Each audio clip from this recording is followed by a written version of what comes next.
So, what is going on YouTube? WWP versus GamerLegion, best of 5 show match on two pools maps. This is not part of the two pools tournament. It is the sponsor of WWP that decided that, while two pools is going on, he's going to host some team game show matches and they will be using the maps of two pools. For this one, we will have GamerLegion versus White Wolf Palace. Over here, this is a best of 5 that we're going to have. VV will be playing on the north in blue Chinese. To the south, it is going to be Britons for Licks in teal, and the pocket, as always, is Mr. Yo with Franks. That's no surprise at all. It is almost always Mr. Yo playing pocket, and the other two players playing flank. There is no civilization selection restrictions, so you can pick whatever civilization you like as long as you don't repeat it across games. Other side, we'll have a Viper as a purple Mayan's flank, Britain's TaToH in red, and GL.TaToH is gonna be the pocket in yellow. This is definitely interesting, but not something unprecedented, so I feel like TaToH's playstyle makes him a very, very good flank, and I would always expect TaToH to be playing flank.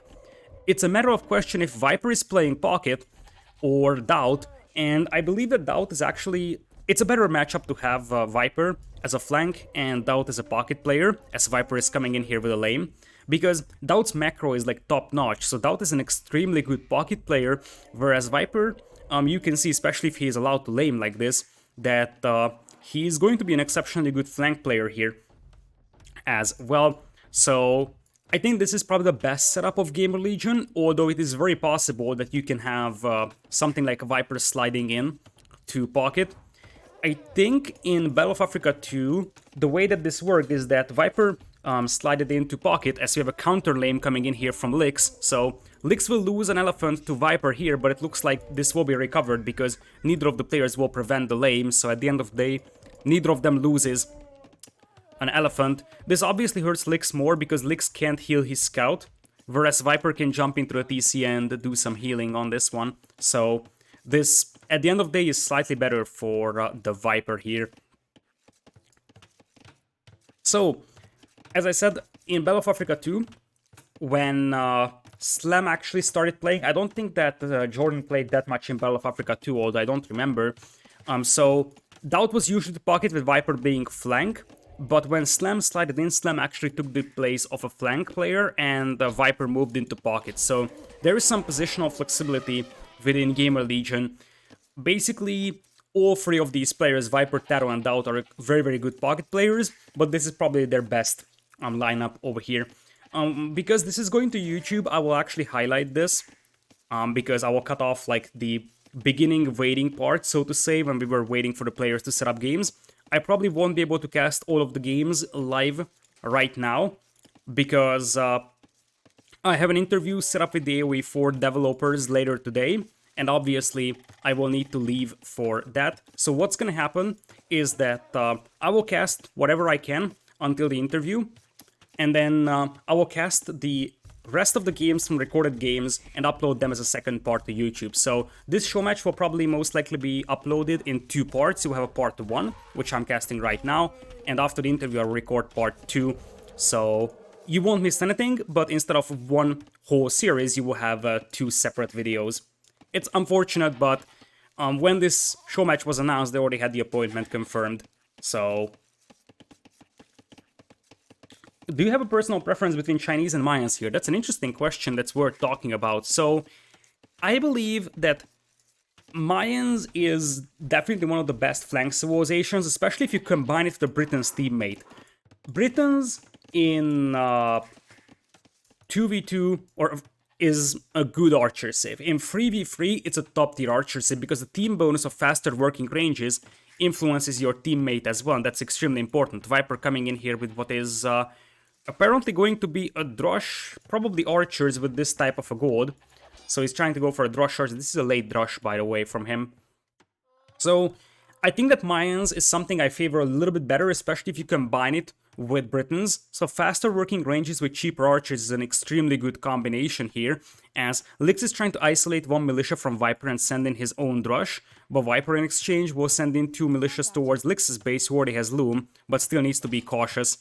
So I think I like Mayans over here a little bit better, but it's always tricky because Chinese will have a slightly better eco overall, and you also shouldn't underestimate the fact that Chinese will have an eco-related bonus to their teammates. So the longer lasting farms is exceptionally good in team games as well. So I think in terms of just the archer potential for these two civs, I think they're fairly even, although I probably like Mayans a little bit better. In terms of team bonus, it depends on an approach. The Mayan team bonus, or well, not necessarily the Mayan team bonus, but playing Mayans when you have a Briton teammate sort of lines up very well for an aggressive and military-focused approach with the cheaper archers, faster working ranges thanks to Britons, in comparison to Chinese, which is a bit more of an eco-heavy approach, as we have a nice quick goal over here from Viper, but since the Wall foundations, especially gate foundations, have been nerfed, this is gonna go down, and now here comes Yo, and Lix Yo already has a few late scout, and even though he lost some HP, Viper is very likely to lose one villager over here as a result of this push, and possibly even more. At least one villager goes down, and the walls will be denied, which is important because Yo can bring in some more scouts. Here comes the scout from DauT over here to help out, and he could yoink the scout of Yo here, but decides to just ignore it for now. Drosh FC, by the way, from Lix is the name of the game, and Viper also goes for a Drosh FC, which is an ambitious move given the fact that he is sort of not walled and his gold mine isn't really great. So if Lix actually went for just Drosh archers, he could have denied this gold mine and Viper would be in a very, very tough spot. Even now, Viper is in a tough spot, but DauT is coming in here to help out. Other flank is actually very, very peaceful. Double range archers from Vivi, and we will have double range as well for TaToH. So I think that Mayans are a little bit more eco-focused, or military-focused, whereas the Chinese are a little bit more eco-focused with the team bonus, as Viper loses another villager, and I think that another one could possibly go down. DauT is cleaning this one up, but at this point, the only player that is losing villagers is Viper, and that's definitely not great for him. You see that he's up to feudal, but he cannot really afford going into Castle Age here, and Mayans actually have a fairly decent eco, so longer lasting resources helps quite a bit when it comes to squeezing out a Drosh FC on a map like this. So the fact that Viper is only at 600 food is a very, very bad sign for him, because in comparison, Lix's Drosh FC here is going to be a little cleaner, although he's also a little low on food. We'll go for a blacksmith and a range. For now, it looks like Gia might actually end up going for some team walls here, locking down the right side of the map. For now, they don't do it, but I wonder if this is just a miscommunication between DauT and TaToH, because TaToH leaves the back of his base very much open, and this wall, to me, kind of feels like as if TaToH was supposed to wall or DauT was supposed to wall here. It's not sure, but one thing is that right now TaToH's base is very, very open, and he knows about this one. The real question is this intentional? So he thinks that, okay, he doesn't need to wall this up just yet? Or this is a part of miscommunication between DauT and TaToH, because Yo is coming in with quite a lot of scouts. TaToH will most likely spot this with a spearman, but at this point, I am unsure if TaToH has enough to hold against like 6 Frankish scouts here. He's got archers, but his resources are very much open. And this is the moment when TaToH actually starts walling. But guess what? Nice teamwork between Mr. Yo and Vivi this time. Vivi will deny the walls, and that allows Yo to come in with the scouts. TaToH is gonna have to take a fight here, but you see that TaToH is just getting fletching. So this is a moment where I think if Yo just commits against those archers and kills 3 or 4 archers, that's already a big advantage, because that means that Vivi is able to retain his army. Vivi will probably just go straight Castle Age here. And the fact that TaToH is delayed is going to be a big difference. Obviously, here on the north, the Chinese player is going to have a much better eco than the Britain's player, so you would expect a better Castle Age time from them. And TaToH is going to be too busy chasing this one. DauT might actually come in to help here, but for now he might just try and harass Vivi, who doesn't have an overchop here just yet, but he may have one at some point. So for now, Viper is up to Castle Age in a moment, but he only is sitting on 5 archers as opposed to 8 from his opponent, Lix. Lix is up to Castle as well, grabs a crossbow, and he's not going to be able to squeeze in Botkin arrow just yet. DauT comes in here with the relief force, but I think the real problem right now for GamerLegion is going to be this. Vivi is about to click into Castle Age with 18 archers. TaToH is at 16, and he's going to be at least half a minute behind in terms of Castle Age timing. And now, there's a chance that we will have Viper being doubled on, because the scouts of Mr. Yo combined with the crossbows of Lix will be hitting Viper. Viper's archers are out in the middle right now, grabbing Botkin just now. And look at this. Lix is going to come in. Viper will have to react really fast over here. Crossbows will pick off no villagers though, because guess what? There is no ballistics on them. If they would have waited a little bit more until they get Botkin arrow, they could have picked off at least one villager. Still, this doesn't change the fact that this is an ugly scenario here for Viper. He's gonna have to do a lot of quick walls. Comes back with the archers, but with +1 defense coming in for Mr. Yo, it is very likely that they will just jump on these crossbows. They get through the walls right now, still no villagers killed, and DauT comes in here to help. DauT with scale barding as well. But once again, the key thing is that Viper's eco is getting pushed in comparison to the Chinese team, which is going to have absolutely no pressure on their eco. DauT's armor just came in, which was a little slower compared to Yo, which is a big deal right now, because that means that many of those scouts are picked off by the crossbows before they could take a good engagement, and Viper is in big trouble here. He will clean this up, but his eco is an absolute mess, and I feel like the next wave is something that he's gonna have very big trouble dealing with. So you see that most crossbows are dead now from Viper. Viper has a university, but no ballistics just yet. Ballistics is already in for our teal player, and simultaneously, as I said, the Castle Age of Vivi is going to be way better than TaToH's Castle Age, so TaToH's going to have to hold out for a minute against that many crossbows, and that looks really, really bad overall for them. We'll have the walls coming in here for TaToH, for team walls, and it looks like all the crossbows will be heading towards DauT here, which makes some sense, because TaToH's archers are over here, and it is going to take quite a lot of time until you can actually get back to DauT space. So it is fairly reasonable to go for that. And it looks like the Chinese team will just sit on their lead and go for a very, very eco-heavy approach. 3 TCs from Lix, 3 as well from the pocket Yo, and we'll have 2 TCs in the ballistics university for Vivi, who could just march into DauT's base right now. DauT does have some knights on the field, but no +2 defense just yet. And he's gonna have to hold against this one for a while. TaToH will come in here to relieve his teammate, and one of the good things here for GamerLegion is that TaToH now has Castle Age and crossbow as well. So Vivi wasn't really able to use his window and Castle Age advantage to potentially hit TaToH while he was undefended. Still, there is a 15 villagers lead right now for WWP, and it's also about the idle time on GamerLegion's eco.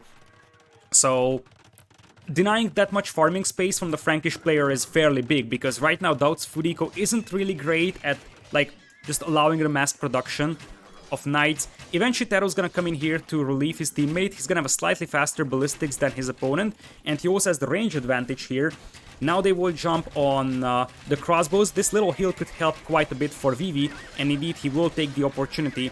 But there isn't really enough cavalry support, and this could be a really bad fight at the end for White Wolf Palace, because guess what? They will lose all the crossbow numbers of Vivi, and suddenly TaToH will be sitting on 29 crossbows, and Vivi will only be at 13, so this is a disaster fight for White Wolf Palace here. Losing all their armies, suddenly they're behind by numbers quite massively. Still, they will have a much better eco overall, so this is the moment where GamerLegion is going to have to play very aggressive, otherwise they will just get outboomed. So 20 villagers lead already for White Wolf Palace.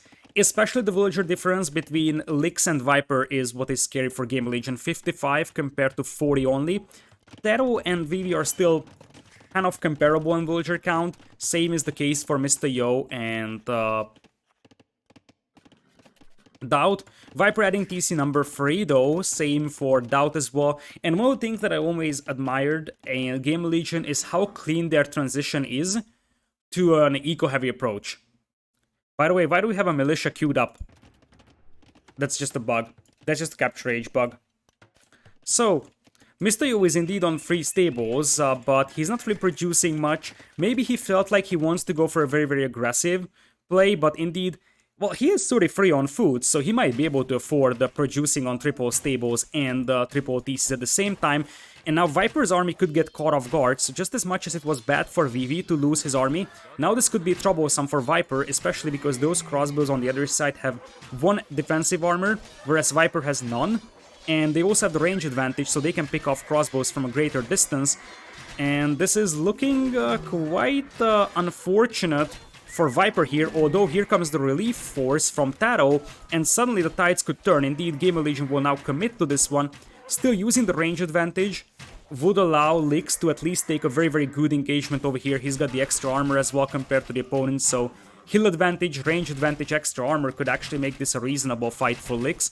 But as I said, GamerLegion has to play aggressive, and they're doing so right now. Suddenly it's 60 army against 43. Yo is only at 3 knights. We have 23 crossbows from Vivi coming in though, and one thing we shouldn't underestimate is that the entire army of GamerLegion is on the left side, including TaToH's crossbows, which means TaToH's base is completely undefended against a big blob of crossbows that could hit this gold mine. Still, TCs are protecting Lix's base, which is extremely important in this situation. Lost 1 villager on the archer range, but that is all. Still a fairly consistent 20 villagers lead right now for the Chinese team, but this is the real scary part for GamerLegion, as I said. Here come the crossbows. It looks like they will disengage. Surprisingly, they could commit against this one so well, but they decide not to. Defensive siege trap from TaToH. He himself also thought that the crossbows will commit against him, and I feel like Vivi needs to, because TaToH's army is here on the far left, and if he doesn't do anything, Yo could be in trouble. Imperial Age coming in here for Lix though, so for now he doesn't want to lose those crossbows. Imp coming in for Vivi as well, so that is why Vivi is withdrawing his forces. On the other hand, we'll have Tumbling coming in for Viper, so he's going for an aggressive Castle Age overall. Imperial Age will soon be a thing as well for TaToH, as he's doing some raiding here with the crossbows. One of the reasons why Vivi is going to pull his crossbows back as well. This didn't do that much of a damage, but it was enough to force Vivi back. Here comes a big fight. Yo is going to jump on all of those crossbows, and that seems like an okay surround. But if this is not a good enough fight for White Wolf Palace, they could be in trouble here, because Yo lost the stable. Here comes some relief archers from Lix, and as I said, this wasn't a good enough fight here, because this is 3 armies, yellow, purple, red, versus only 2. Still, they actually lowered the amount of cavalry here quite considerably, which saves the stables for Mr. Yo, but he's gotta be careful because crossbows could just march into his base, and GamerLegion is definitely playing aggressive enough to compensate for their deficit economically, to a point where they are able to kill as many villagers as it was needed to get to even villager count with the opponent. And now this is looking bad for Mr. Yo, because you don't want to have your pocket lose eco like that. That was like 4 villagers dead over there, 2 more on the farms at least. Still, we should point out that Viper is also pushing a Lix here, and we also have some crossbows coming in here from Viper. Viper is everywhere, man. Viper is everywhere, and even though we'll have 2 players in Imp from White Wolf Palace, by the time they react to this, look at this massacre. This was like 8 villagers killed by hill advantage, Mayan crossbows. Now it is a massive eco lead for GamerLegion, and the thing is that Vivi and Lix are in Imp, and Lix should be able to hold against Viper for some time, but TaToH is also imping, so TaToH has 30 crossbows versus Vivi's 40. This is not over just yet, because Yo is now going to clean up TaToH's crossbows, and that's something that we should also point out, that if TaToH loses his crossbows, suddenly he will have no tools to stop the orbs, and now it's Arbalest heading towards DauT. Still, Lix is sort of taking the role of the punching bag here. Lix has lost so many villagers, and now Viper killed 31 vills, lost 7. So Viper at the beginning lost quite a lot of vills, but ever since then he was just killing and killing and killing. Lix lost 32 villagers, and that doesn't really look great. Overall though, his role was to sort of just slow down the opponent. DauT is also imping, and if he gets to Imperial, this game is going to be extremely hard for White Wolf Palace to steer back, because Yo is nowhere close to imping, and that means that they will be up against Cavalier. But here comes the counterattack, and this could be big, and Arbalest will eat the Knights of DauT, so DauT won't be able to defend against this one alone. TaToH will launch his counterattack with orbs though, and the same thing is going to hit Mr. Yo. So both pocket players will have some significant struggles fighting off the orbs. But the big difference is that while DauT is imping and he just needs to hold for 2 minutes until he gets Cavalier, Yo is not close to Imperial, so he's gonna have absolutely no tools to deal with Arbalest. And now this is looking really good for GamerLegion. Left side, we have Lix pushing in here. The weak link currently, in terms of unit composition, is gonna be Viper, because he doesn't have basically any army or Imperial Age upgrades. So, as weird as it sounds like, this is the moment where Viper is gonna be in big trouble. The counterattack here is still big, but the thing is that Vivi needs to kill so many villagers inside DauT's base, and simultaneously Lix has to finish off Viper. Otherwise, DauT's heavy cavalry will snowball the game. This is an okay-ish fight for GamerLegion, as DauT tries to trap this army here, but I wonder if this is a good one, and DauT is losing all his cavalry before Imp, so I feel like the value is here for Vivi. So he actually just annihilated DauT's army, which means that DauT is an Imperial, but he doesn't have good numbers of cavalry to upgrade. So this was as good as it gets for the Fat Dragon. Right side will have elite scrims from TaToH to hold off against the archers. Viper also forced for mass migration. Still massive eco lead now for GamerLegion, but the army numbers are once again better for WWP. Yo is imping as well, but as I said, they'll have to hold out against this one for 2.5 minutes. It looks like Vivi sent some army to clean up TaToH's orbs over here that were harassing Yo's base, and the difference between Yo and DauT is that DauT only has 10 knights, so he's got the upgrades soon, but he's not gonna have the numbers, which buys quite a lot of time for Yo to catch up in Imperial Age. Right side, it's elite skirms with hill advantage though versus orbs. The orbs have +2 defense versus +2 defense as well from TaToH, but one thing that Britons always struggle against really badly is siege ram, and Chinese is a very good siege ram save here, and now it looks like Yo is just going to jump on DauT's eco and just keep raiding it, force some engagements, as DauT is busy cleaning up the arbalests of Lix over here. So they clean this up, and now Viper is back to 21 orbs, Lix only at 14, so he lost quite considerable numbers. But while DauT was distracted, Yo actually jumps on his TC here, intending to kill quite a lot of villagers over there. Nice counter raid over here from TaToH on the north. Vivi keeps losing villagers to the Arbalest as he's somewhat struggling against TaToH's army now. TaToH now has ring archer armor, and I feel like Vivi is a little bit overcommitting here. Only Arbalest versus elite skirms, and he's losing way too many. He, I think, is still missing... Nope, he has +4 defense as well, but look at this. Vivi at 25 army, TaToH at 31, and Yo still needs 20 seconds until Imperial. Viper comes in here with some orbs to do some harassment, but Lix's voice should actually slow him down. Trade will be set up by both teams just now, as this little crossbow force is actually doing quite a lot of damage to Vivi's eco. Same thing for Lix. Lix is losing a couple of villagers on the south, and GamerLegion's eco now is getting better and better. Chivalry now in for DauT. Yo doesn't have a castle yet, so he won't be able to go for Chivalry just yet. Vivi will start going for Stonewalls, and DauT clicks Paladin. That is where things will get really rough for Mr. Yo. Though once again, we have to point out that if he takes a fight against that many Cavalier, it's 31 versus 20, he will just lose his numbers before it would be Paladin. Still, it looks like Yo was gonna have to help out Lix over here on the south, as we will have a castle attempted here by TaToH. He's gonna go for a super aggressive play. It's only elite skirm defense now for our Vivi, but it's 24 versus much better numbers of TaToH, and more importantly, those Cavalier could just finish off Vivi's elite skirm very easily, or just head towards Yo, who does a crazy quick wall here to keep the Cavalier out at least for a moment. And as I said, while Yo was too busy cleaning up the archers here from Viper, his own base is gonna get pushed. Yo is at 110 eco compared to 123 from DauT. The bigger deal is that, for example, Lix's eco is much weaker than the GamerLegion players' eco, and the castle does go up here for TaToH, securing an additional gold mine. Vivi right now grabbing some rams so he can actually ram rush this one down, as the biggest problem for Yo is that he's just losing way too much eco here, and the pocket in a 3v3 is the key to victory. if you lose the eco, especially now that Paladin comes in here for DauT, it's still 140 away for Yo. You will just not have the eco to replenish your heavy cavalry, and now Yo's eco is very, very weak compared to DauT's eco, so I feel like we'll get to a stage where DauT will just start spamming cavalry into the opponent's base. Another forward castle comes in here from GamerLegion, and this is what I was referring to. If Vivi is only playing elite skirms, just a couple of paladins from DauT will help quite a lot here for TaToH. 81 villagers for Mr. Yo.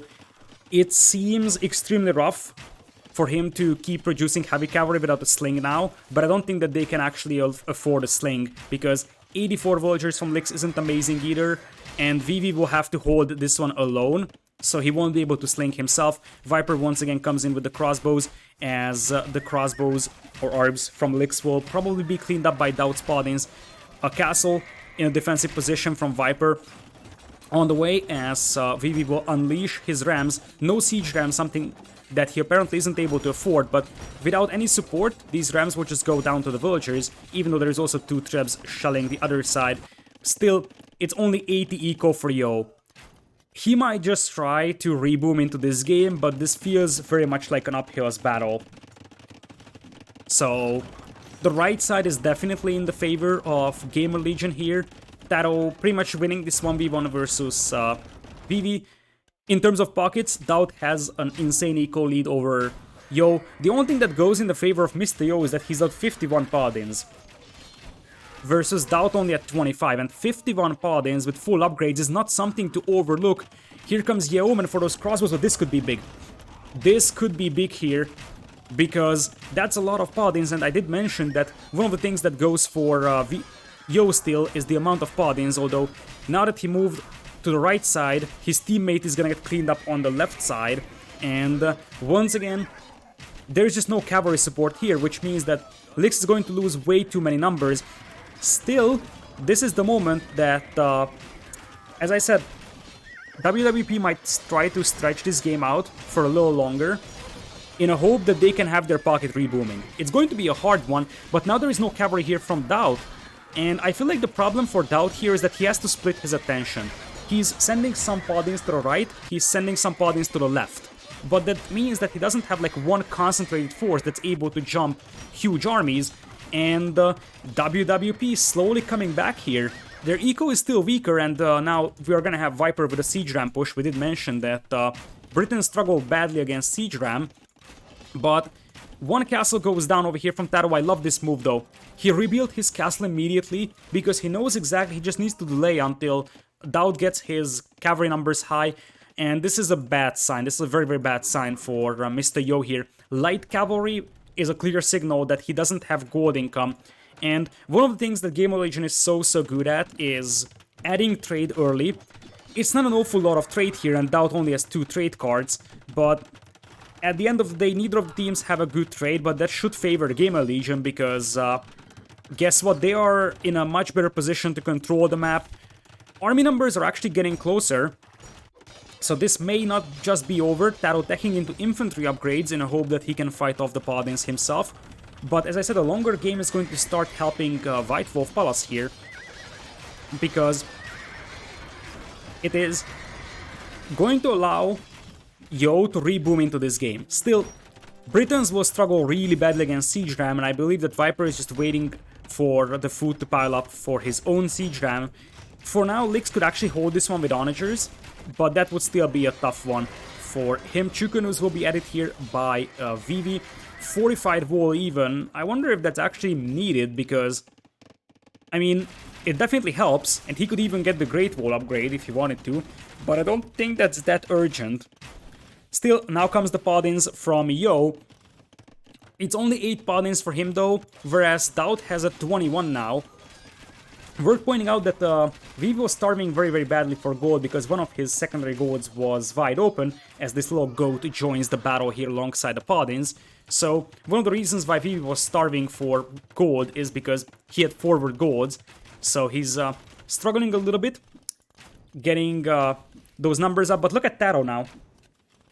TaToH is on 26 pikemen only. Stonewalls are up for Viper over here as well to keep out the Arbalest. That's a nice move from him. We get some raids in with the light cavalry from Mr. Yo, but it's not really an awful lot, so it will kill some, but not a huge amount. In comparison to the heavy cavalry from DauT here, that is just going to run past the castle, and this is why I doubted the fortified wall upgrade. I was like, yeah, fortified wall this, fortified wall that, but if you have like a big opening in the middle, that could be very troublesome. Bombard tower coming in here for Vivi, but that feels like a DauT castle for Yo, who caught up in terms of eco, but he's going to lose quite a lot here. And the problem is that he doesn't really have the army to clean this one up easily. The party numbers are way better for DauT right now, and despite the fact that now TaToH should have a massive deficit compared to Vivi in terms of unit composition, you cannot deny the fact that right now you have a big GamerLegion army inside your trade, whereas GamerLegion right now has a fairly untouched trade, although Viper's walls will be pushed here, and as I said, gate foundations have been nerfed, so they're much weaker than normal. You see that these gate foundations go down very, very easily, and GL has to delete markets. GL knows they can't protect this, so they delete all the markets on the left side.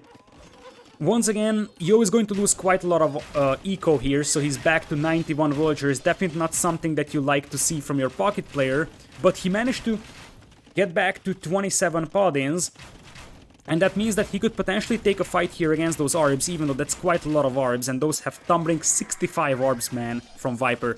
65 Arbs with Tumbling and +4 defense. Yo, once again, is only at 92 eco. Right side, Bombard Tower push coming in here for Vivi, as Siege Rams will start happening as well. On the left side, we have Plumed Archers coming in from Viper to slow this army down as much as possible. And this is a good fight for WWP. More Paladins, and more importantly, Elite Skirms. A lot of Elite Skirms to talk about. And this could be a lot of precious gold lost for Viper, even though those are Mayan Arbs, so they are slightly cheaper, but losing 65-ish Arbalests when you only have 15 trade cards is not necessarily ideal. So you gotta wonder if this was better for WWP at the end. We're gonna have forward stables from DauT here, so you can actually keep spamming heavy cavalry into the opponent's base, and now Viper is down to 24 Plumed Archers. He doesn't have any more Arbalests. Paladins are still coming in to kill the Rams, and the castles and Rams here from Lix will clean up the siege workshops for the time being. This is an intense game. TaToH still holding the right side very, very nicely. It is 18 Paladins for Yo. Once again, DauT is at 30 Paladins, so this is still not an easy game at all for White Wolf Pass, and they are still definitely on the back foot, but they are in a much better spot than they were 2 minutes ago. So we will have a hill control over here for TaToH. He's going to start shelling this castle for Vivi. Needless to say, Vivi really needs those gold mines, because he probably wants to add some Chukanu against potential heavy cavalry of the opponent. It looks like we will have stone walls coming in here for Mr. Yo. DauT is trying to deny that one as much as possible. But once again, I think the big deal is that in comparison to Yo, DauT is splitting up his armies, whereas Mr. Yo is keeping most of his Paladins together. It remains to be seen which is the better decision, because I can see both of those working, but in terms of the type of fights that you can take, I think that Yo has a little bit more flexibility, because if he sends in like 20 Paladin here, he can just annihilate TaToH's army, and that's something that he's very well aware of. Once again, he has boomed back to 120 villagers. Yo's ability to recover economically is a huge thing here in this game so far. So now come the Siege Rams, and this is where Britons will have a big struggle. Nice move over there from DauT to snipe the Mangonel. He knows exactly the Mangonel is the only way you stop those Rams, and he will do so. Murder Holes coming in here for Vivi alongside Blast Furnace, but it looks like Lix is going to lose this castle here. Still, there is some light cavalry raids coming in from DauT, and it looks like the pathfinding of the... What are those trade cards doing, man? Why are they coming all the way out here? Oh, they're going for this market. This is an enormous mistake from Lix, and he needs to fix that ASAP. This market needs to be deleted, because if it's not deleted, the trade cards will run through here all across the battlefield instead of running in between here. The trade cards will now automatically select the furthest away market, but this market is further away from this corner than these markets are. And that is an enormous mistake from Lix. Luckily for him, Viper might help out in this problem, because he will just destroy that market himself. Still, that could be an enormous problem for Lix. And overall his teammates as well. So, like, your trade cards running through the middle of the map like this, opening the gate for the enemies is an enormous issue. So, he can be very thankful that that market is dead, because that could have lost them the game. Overall, right side is still a big stalemate here, because TaToH's got the momentum with the army, but it just takes forever to break through those lines of bombard towers. Paladin numbers actually getting better for Yo now. In terms of trade, it looks like Mr. Yo had a nicer transition to trade than DauT did, so now it's 38 trade cards versus 32. And for now, White Wolf Palace is going to hold the left side. Obviously, Lix lost a lot of ground, and overall, I think that WWP is losing way too much ground here, so there's like a 60 to 40% map control advantage for GamerLegion. Also, we're pointing out that now at this stage, Plumed Archers will be way better than Arbalests, so the ability to go for Plumed Archers is now huge.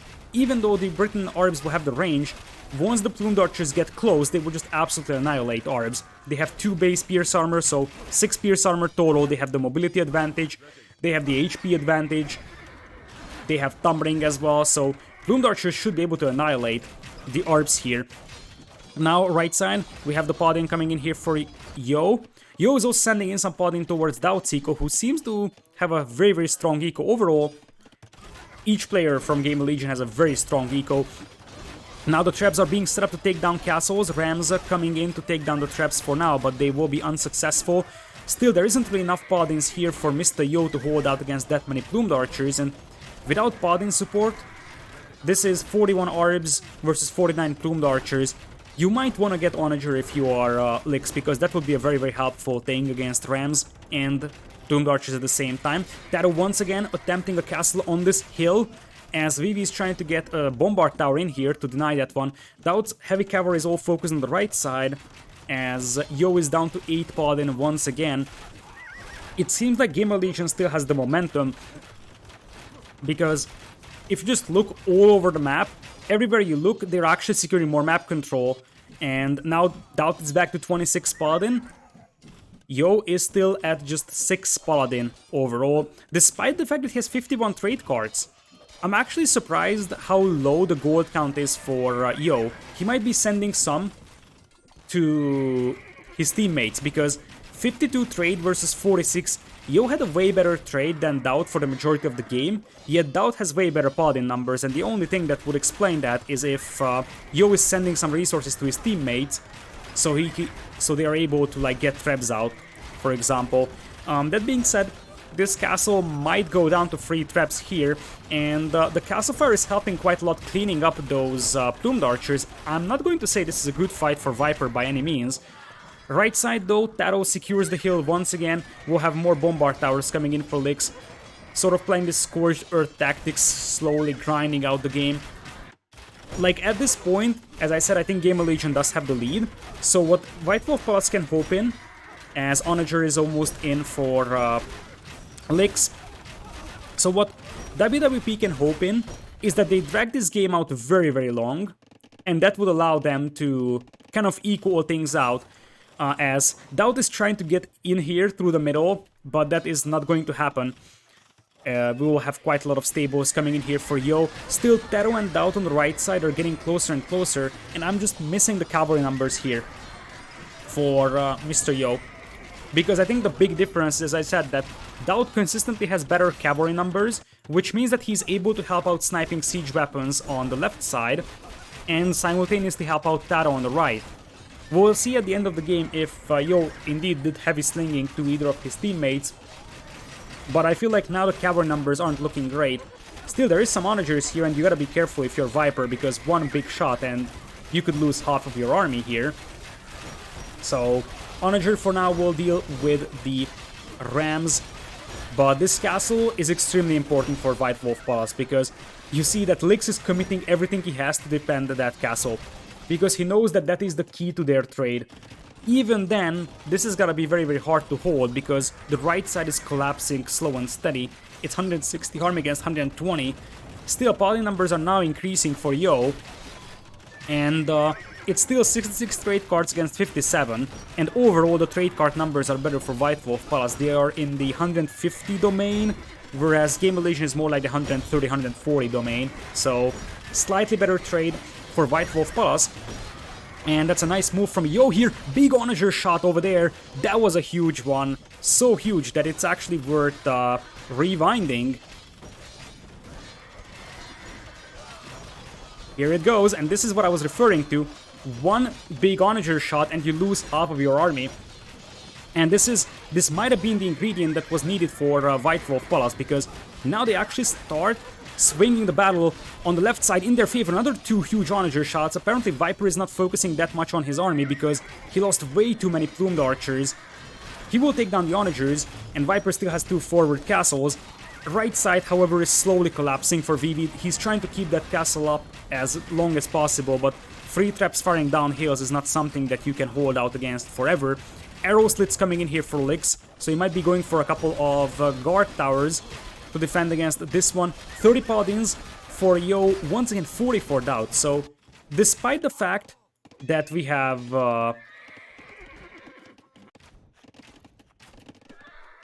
better trade for Mr. Yo, his army numbers aren't looking that great, and Viper is gonna switch to Eldorado Eagles. That's an interesting decision here, but it could work in this situation.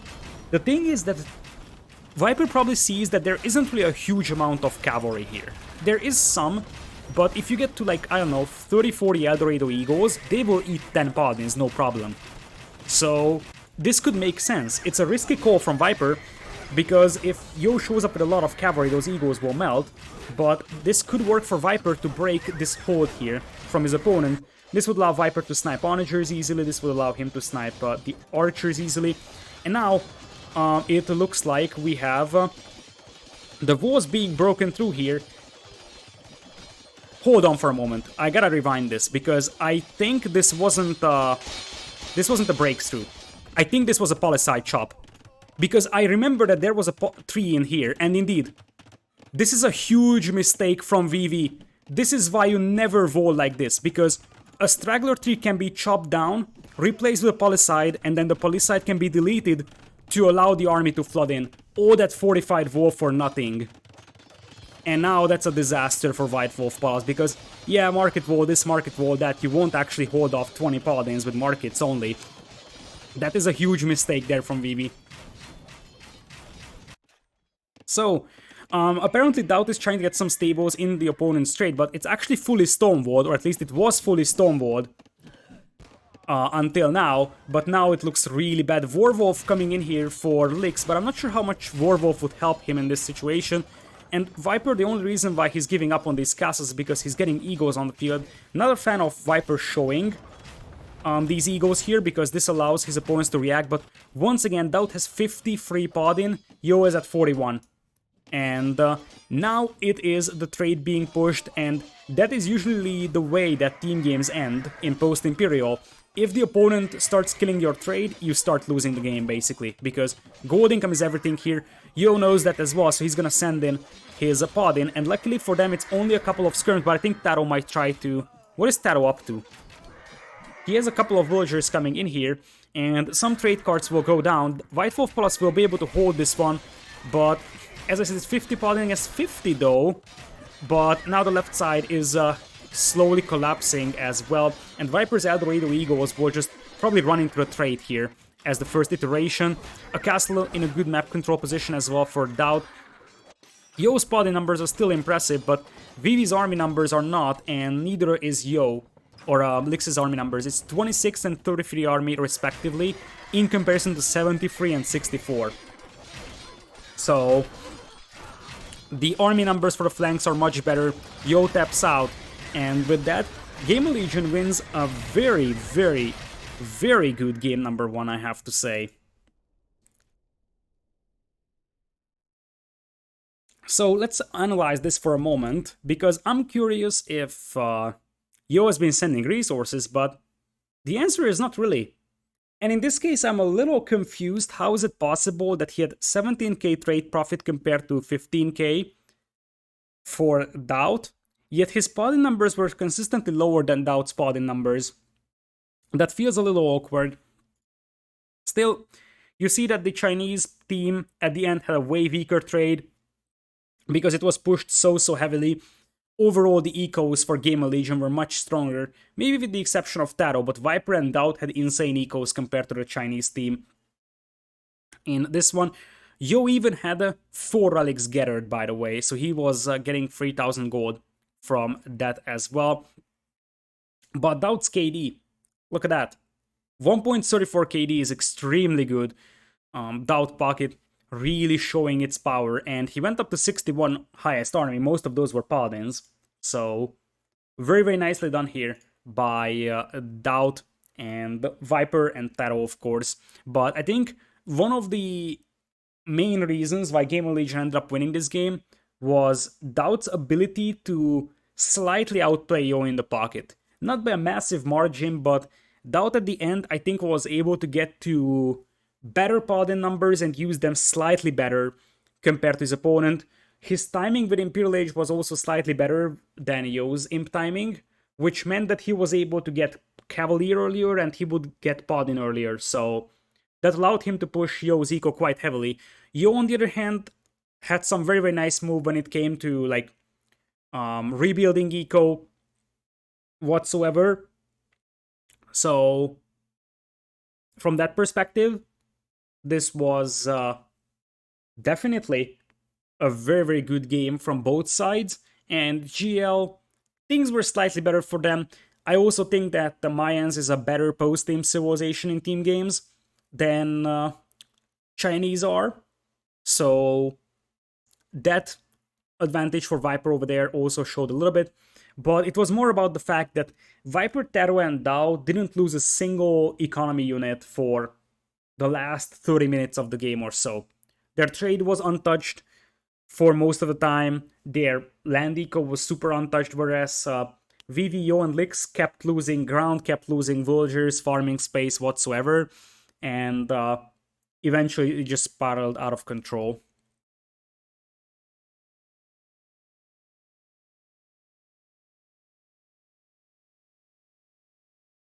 All right. So we will have the next game on the home map of White Wolf Palace, I would assume. I still have about 40 minutes before I gotta leave, so we will probably squeeze in one more game into this one, and as I said, I will upload the second part to YouTube from recorded games. It's unfortunate that I have to do this, and I would love to cast all of this live, but as I said, I have a scheduled interview, so I gotta do that as well. So let us take a look on what the home map is going to be. Oh no. Oh no. Oh no. I can hear screaming in the distance. That has to be Memp screaming because we're going to Team Islands apparently. Yay! Team Islands. If there is one thing I would criticize with these show matches, they're actually very fun, by the way. As I said, there was like a WWP versus Suomi, one with Vietnam Legends. I think there will probably be a WWP versus AM Tempo as well at some point in the future. So, if there is one thing I would criticize is that they're technically using two pools maps, but they always keep going for maps like, let's say, Hideout, let's say Team Islands. So you don't actually see the specialized maps like Cape of Storms or Forest Bond, and I would love to see these in 3v3. I don't know if Cape of Storms work for 3v3, we haven't actually tried that. I think it will, but I don't really know if it actually does. Forest Bond definitely works for 3v3 because it was used in a smaller invitational tournament that was a 3v3, I think $4,000 tournament last April or so. And that was actually a very, very good showcase of that. Like, Forest Pond 3v3 can be super crazy. It's like even crazier than 2v2. But we're going Team Islands. So it's actually very, very interesting that neither Vivi nor Lix are Voter players, yet WWP selects Team Islands. And the reason why is because like Lix can go for some crazy landings, Vivi could potentially do that as well. So it is about the chaos factor when it comes to WWP playing Team Islands. It's not about the hey, we love to play Water. It's about hey, we love to play Water and cause chaos on the other island as well. I got Chaboy AoE with the Prime sub for 3 months. Thank you so much. I appreciate that. Thank you for the support. So, everybody is in the lobby, and we should be good to go in a moment. Apparently, there is no personnel changes, so we'll stick with the Yo, Lix, Vivi versus Viper, TaToH, DauT teams in here.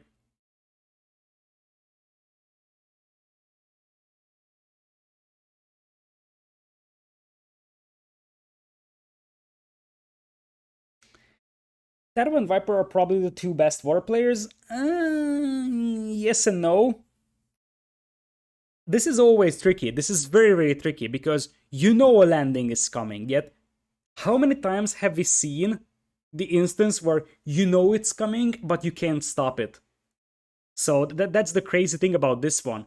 You know exactly it is coming your way, but you still cannot stop it because there are some players like Lix, MBL that are just so resilient when it comes to landing. They are just able to disrupt players so well with little units that are available to them. Is just crazy. Like I feel like if this was three separate 1v1s on water, like you would say, okay, let's have, I don't know, Viper versus Yo on water, and then TaToH versus Lix, and DauT versus Vivi, GamerLegion would have the edge. But on the other hand, if this is actually a team game, it's a completely different scenario. And yeah, that's basically it. So I feel like this could go either way because of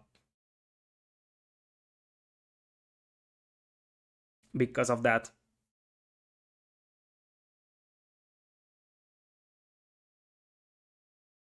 All right, the players are ready. We will retain cold colors for Mr. Yo's team, and we will have warm colors for Viper's team.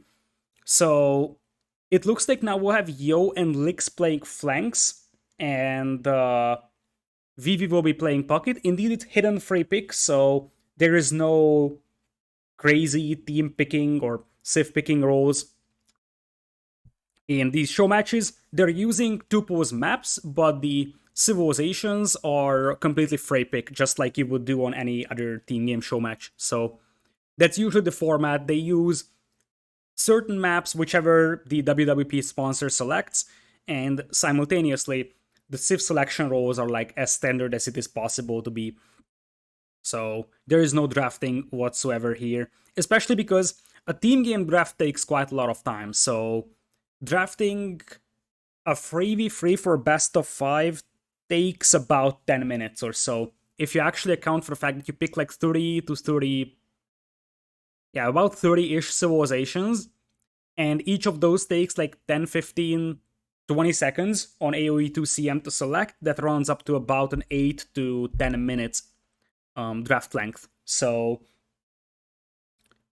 like, whenever you do team games, it is ideal that the draft is conducted before the series starts. Like, for example, in Battle of Africa 2, we had the draft, like, it was recorded game, so obviously we already had the draft up, but that was important from the perspective as well that you don't have to wait a 10 minutes long draft. So, like, a 1v1 draft is 2 or 3 minutes.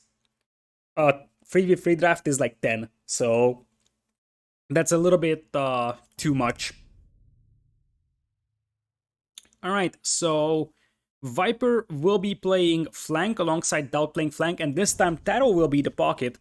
As I said, there is definitely a positional flexibility for GamerLegion. Any of these players are very, very adept pocket players.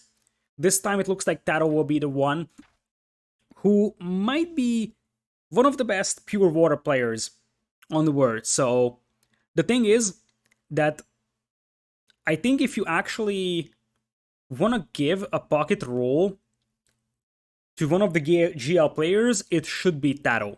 Because TaToH on water is an absolutely top-notch player, probably just as good as Viper or other like super high-level water players. But when it comes to defending against the landing, Viper or DauT might be able to do that slightly better. So it's a better balance. It is probably better to have TaToH play water and the other two guys like defend on land or potentially do a landing themselves, in comparison to, let's say, Viper or DauT playing water and then the other two focusing a little bit more on land. So I think this is probably the best balance that GamerLegion can find. So I approve this. Obviously, civilizations will be fairly limited here, so most likely we're going to see Italians, Vikings, and the third civ is the real question.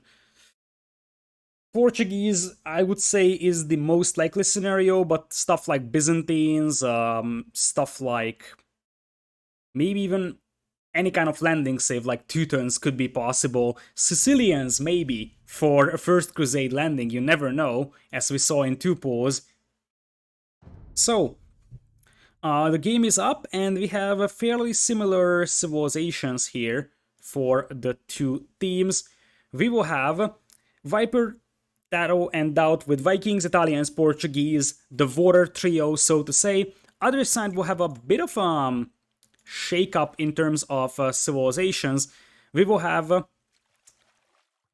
Malians for Vivi, which is definitely the odd civ out. Portuguese Vikings is there, but it looks like we have no Italians. Now, what's more interesting is the pocket Malians here, and to me this signals that we will have Vivi landing here. And the reason why he would be landing is because he can play pocket, and that way his fishing eco at the back would be super safe.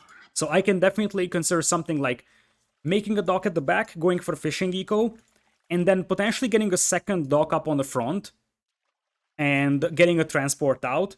Or you could just potentially get an early transport and loop all the way around, although it takes quite a lot of time. But being the pocket means that your fishing eco would be untouched even in the case of a landing. I don't think it makes a lot of sense to use Portuguese or Vikings here for landing, and Malians definitely feels like the civ that you would use to land on the opponent's island. It is worth pointing out that in terms of maps, Lix has an awkward map here.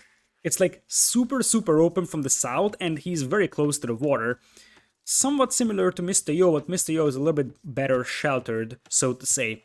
The thing I do not like about Malians is that even if your landing is successful whatsoever, the main concern with Malians is that when you get to Imperial Age, let's say you have a successful landing, but the game still drags on, and you lose that landing. Suddenly you will be forced to go for Galleons, and you do not have Bracer. And that is a big issue, I would say. So I feel like a save that is like Spanish potentially could have been slightly better, because they at least have fully upgraded ships. Obviously, Malians is not a bad landing save. It's just a matter of what do you do if your landing fails, especially in Imperial Age. Other side, we have a very standard trio of Portuguese pocket. We have Italians flank for DauT in red, and Vikings in purple for Viper. One thing that's interesting is that we do have a double Viking flank approach, which is quite rare, to be honest. Most of the times you have a Viking pocket, so that you have a potential to go for like a fast castle in the pocket for longboats, or maybe just fast castle war galleys and then transition into longboats, but generally speaking, Vikings is a much more frequent pocket civilization than a flank civilization. So it is interesting that both Both teams opted to go for a Viking flank instead of pocket. Should be galley plays from both. Viper has a beautiful dock position over here, even though it's very unlucky in terms of deep fish spawn, but still, corner docks like this are always nice. Yo is actually going for what is basically a front dock-ish approach, but he might just add 2 more over here and go for like a side dock approach after. So we're gonna have Lix coming in here with the second board just now. Everybody's pushing deer because, as I said, preserving your pigs or herdables of any sort is actually very valuable for feudal age, because that's where you have to transition your eco into like a little bit more land heavy food eco. And the fact that you can delay adding farms by, you know, keeping your pigs alive is actually a big difference maker. This is interesting though. Vivi is very late with that first boar. He still has the second boar out, and he just finished his first boar. That, to me, could signal a fast castle play here from him. Because the thing is that this would be a very slow first boar under normal circumstances. It is very possible that this is just a mistake from him, but for now I will give him the benefit of doubt and say that this may be intentional, because if he's playing a fast castle, then it is very possible, like, in that case, he can delay the boar, no problem. Look at that moonwalking scout. So Vivi is gonna go for some early votes here, which once again kinda makes me feel like we're actually going to have a fast castle here from him. Because if he wanted to go for a landing, he wouldn't actually delay his second board this much, even the first one, and he wouldn't go for walls, he would be making a transport. So we will have DauT coming in here with a landing. It looks like both teams are coming in with some somewhat surprising strategies, so to say. We'll have a landing from the flank player, DauT here with Italians. I'm not sure if WWP is expecting this. One of the reasons why I like Italians landing, or even Vikings, Portuguese, whatsoever, is that it's much harder to predict than it is, for example, for, let's say, Teutons or Goths, whatsoever. So when you actually use a water sieve to land, it's a little bit harder to predict. Lix is going for landing himself, so that's the idea. DauT, I think, sees the transport. Look at that. In the moment DauT saw the transport, he actually ungarrisoned his wheels, and is he going to jump on these? He could. DauT could actually stop this. DauT could just jump out here with the villagers and stop this one, but he decides not to. So there is going to be a landing here from White Wolf Palace. They are bringing in all 3 of their scouts here. I wonder if DauT will bring back this transport and like try to transport in here in behind the walls. The barracks is just now up for Lix, and here's the deal. As we will have a landing coming in here from DauT. This is only a barracks, and this is one of the reasons why I think that when you land, you gotta place your barracks back at home and only land with the range or the stable whatsoever, because if you don't do that, your opponent will just have a much better chance at spotting you. We'll have a stable coming in here for Lix, so he's gonna play Portuguese scouts here. And it is very possible that DauT will now transport his own scout to the opponent's island. He's also going for a stable. But Vivi is fully walled, and he is playing a fast castle, as I said here. It could be just fast castle fire ships from the pocket, which wouldn't surprise me. Or Vivi could very well play a double, like a second landing as well. So sort of Lix delaying the opponent with the landing. And then, oh, there is no loom for TaToH. There is no loom for TaToH, which is actually DauT. I just confused the colors because TaToH was red in the previous game, but that's a big mistake from DauT here. He actually landed with 3 wheels without loom, DauT. Oh, DauTy. That's a disaster. That's a big disaster. Nice move over there from TaToH, though, to try and pick off the villager from Lix. Lix saves that will for now, or will he? Still, DauT lost 2 villagers, and that's definitely not a great start for him. On the north, we have a fairly even water fight. Viper at 4 fishing ships, Yo is at 3, both of them just going for galleys. Viper and Yo are both lacking fletching for now, but Viper is on 3 docks as well for Mr. Yo. So, for now, it looks like one of the villagers from Lix will go down. I think he already lost 1, so Lix has no more landing wheels, but he can always send more. So to say, Vivi will find the landing of DauT over here, so they know exactly that this is coming their way, but basically all WWP players will be walled by the time that DauT scouts arrive. So this is looking better for White Wolf Palace right now.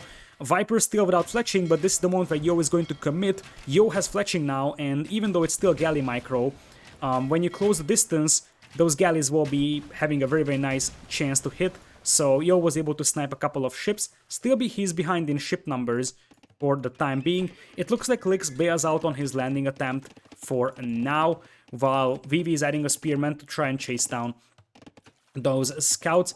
And it looks like Vivi is just having a crazy fish boom here. Goes for a stable, double stables actually, so he will actually do a landing defense, like a fast castle landing defense, so to say, which would allow him to get a couple of knights out, clean up DauT's base, and then make a transport and transport those to the other side. It looks like we have another sneaky landing here from Lix. This is not something that DauT spotted, and it's very likely that this will go completely unnoticed by GamerLegion, because as things stand, as we have scouts coming in here from DauT, Yo doesn't have the walls up just yet, and that's quite a lot of emptiness to wall here. Here comes the gate. This is gonna be tight for Mr. Yo, but Mr. Yo... Oh, come on, man. This is disgusting, these quick walls, and, well, it looks like one tile will be missing, so this is the moment that DauT has been waiting for, and now he can make the life of Mr. Yo miserable, and that's a big difference between Viper and TaToH, or Viper and Yo here. Viper is gonna have no push against him on land, and suddenly Viper starts taking the water against Mr. Yo. Still, as I said, this landing from Lix will go completely unnoticed because DauT transported his scout to the other island.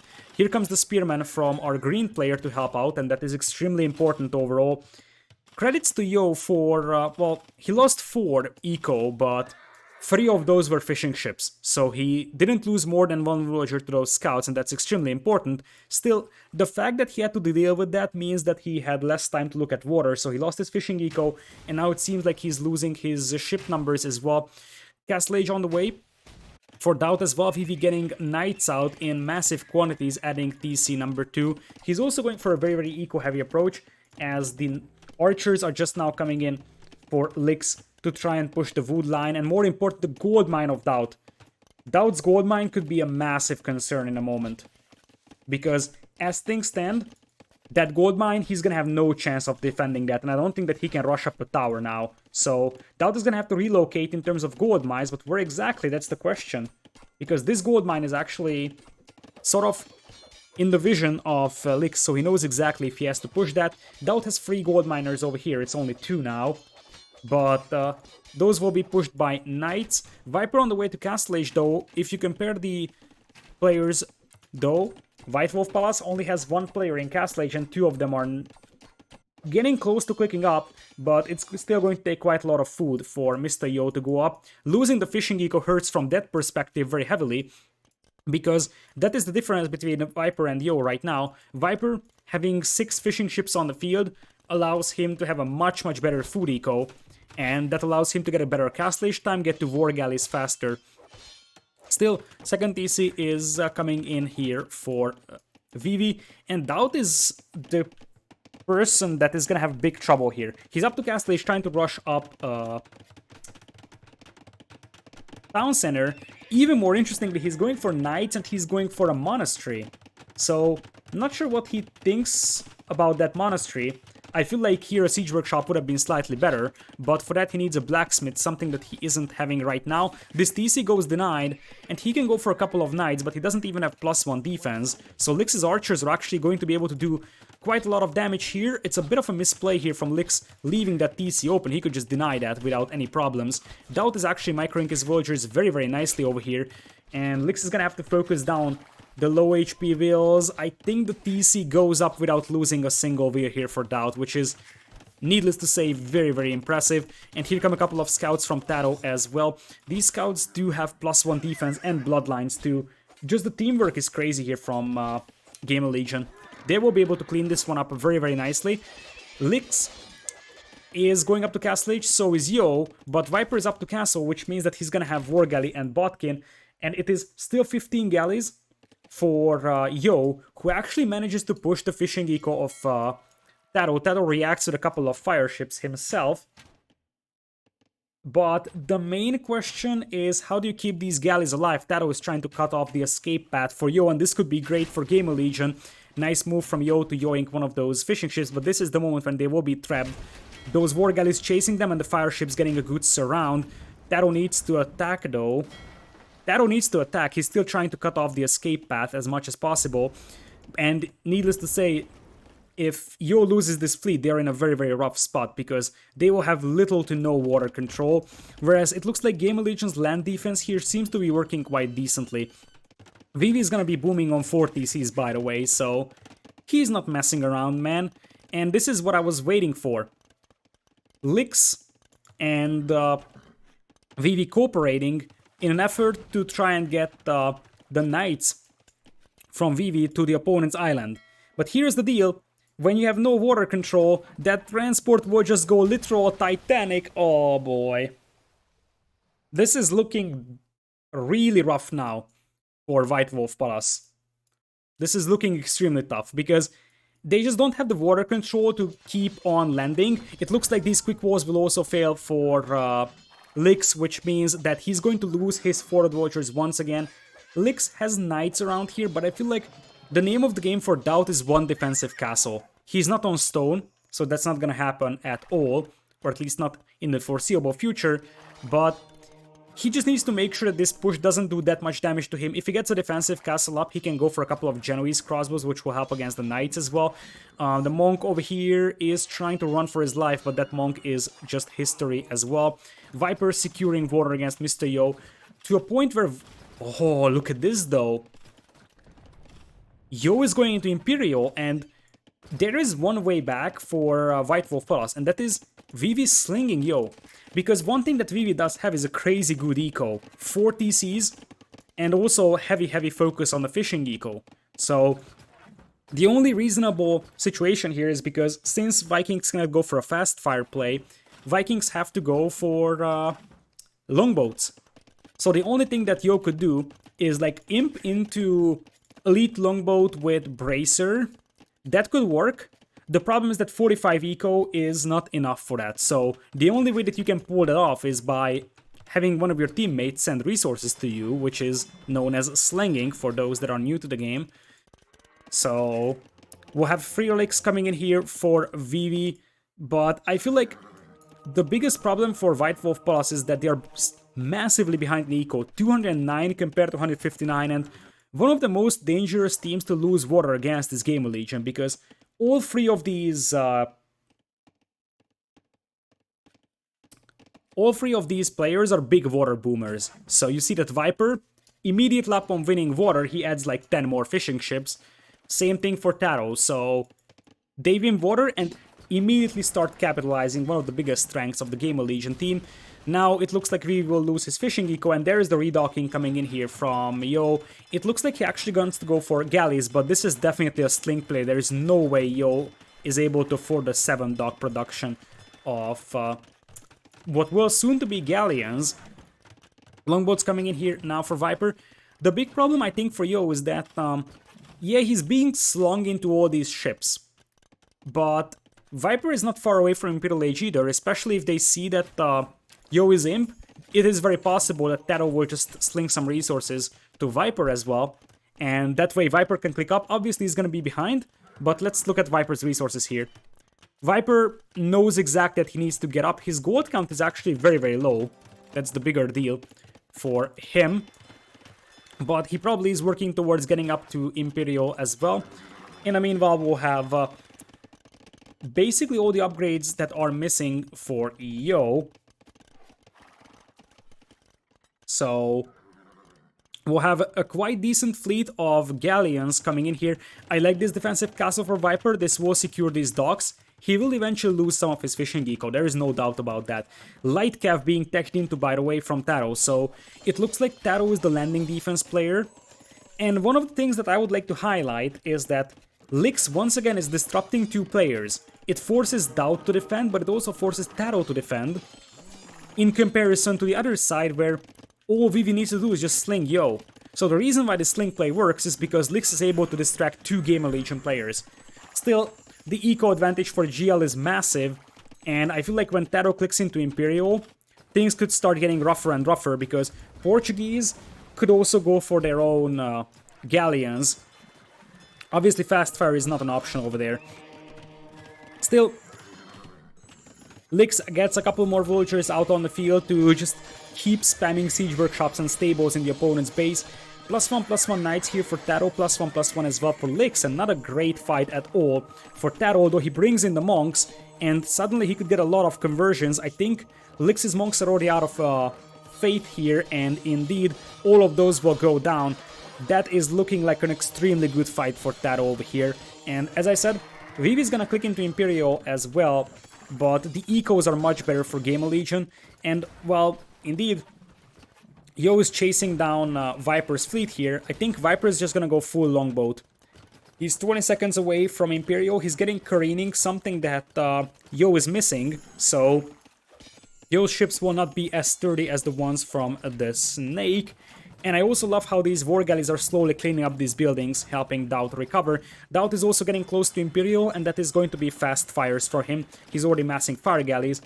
Yo's fleet is crazy big, but I feel like if GamerLegion is able to hold for like 5, 6, 7 minutes in game, and this castle should help quite a bit at doing that, then this will start swinging heavily in the favor of GL, because now TaToH's cleaning up this landing without any problems, and this is the one where TaToH could either start adding his own ships or just sling DauT into a bunch of fire ships. DauT is imping, and I think once you get the fire ships out and Viper's longboats, that should be a massive lead then for GamerLegion from an economical perspective and both from a military perspective as well. It looks like Vivi might actually consider landing himself, although what you have to keep in mind is that if Vivi starts landing, then the sling to Mr. Yo is going to stop. Yo is slowly getting his eco up, by the way. He's at 70 villagers now, but that's still not necessarily amazing if he is responsible for spamming ships only and he's not getting slung. Longboats now catching this fleet off guard, and that's a nice find for Viper. As I said, having careening on those ships helps quite a bit.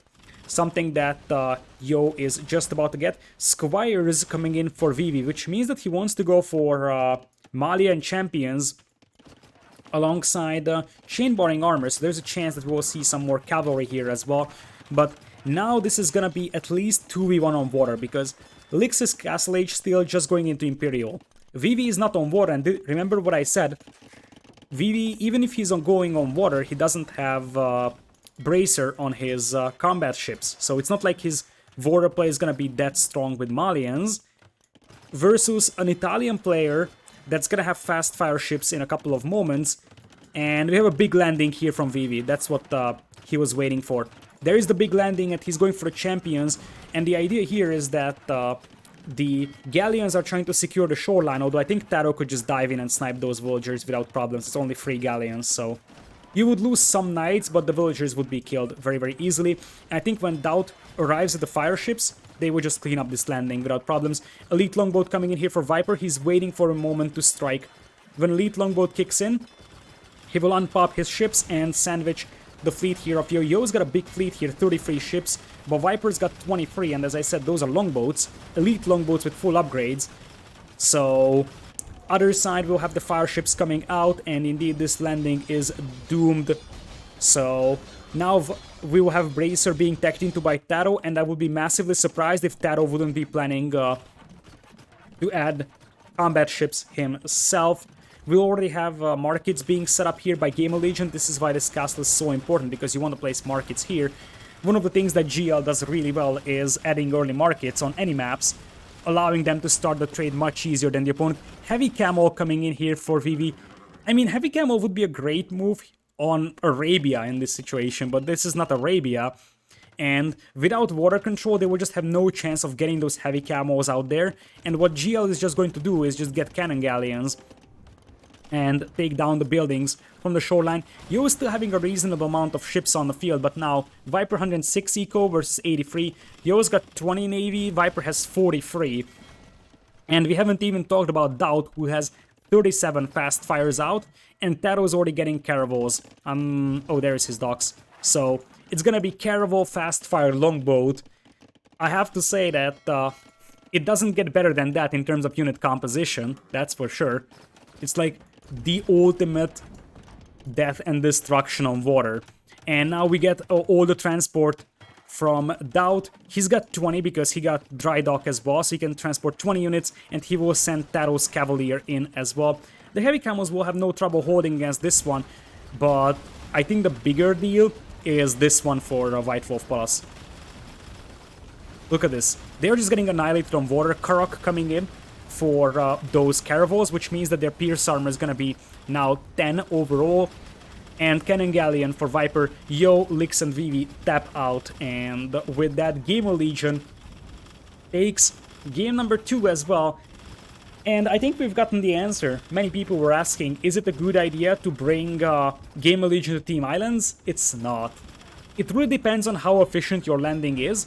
And I feel like the landing defense here was very, very good from GamerLegion, and they just outboomed the opponent. Also, a clutch moment of the game was when DauT was able to hit Mr. Yo. Because by hitting Mr. Yo, what you actually had a chance for is Viper being able to beat Yo on water, because Yo got distracted by the landing or the push on his base. He had to quick wall, he had to run with his vultures, which meant that Viper was able to secure an advantage on water, kill Yo's fishing eco. That way Viper had more fish than Yo, and that means better food income. Viper was able to beat Yo into Castle Age, technological advantage translated into a military win on water, and Viper also the cleaner transition to an eco-heavy approach with free TCs. And from that point on, the only hope that they could have for WWP is the ability to try and sling Yo into Imperial Age and Galleons, and it almost worked, but it came in too late, I believe, and the GamerLegion's eco advantage overall just snowballed this. So if you look at the resources, I think this tells the whole story. And by the way, I also want to highlight how balanced this GL team is. Look at this. Viper, 44.7k resources. TaToH, that was TaToH. Viper, 44.6, DauT, 44.6. Nearly identical ecos for the GL players. On the other hand, Lix obviously committed a lot to the landing, so his eco wasn't that big. And you see that Vivi was indeed slinging Yo into ships, but that wasn't enough to overcome this deficit. So if you add it up, Yo had 33,000 resources, received 4k as well. Viper alone had 44,000, and he could have received the sling as well from TaToH if needed.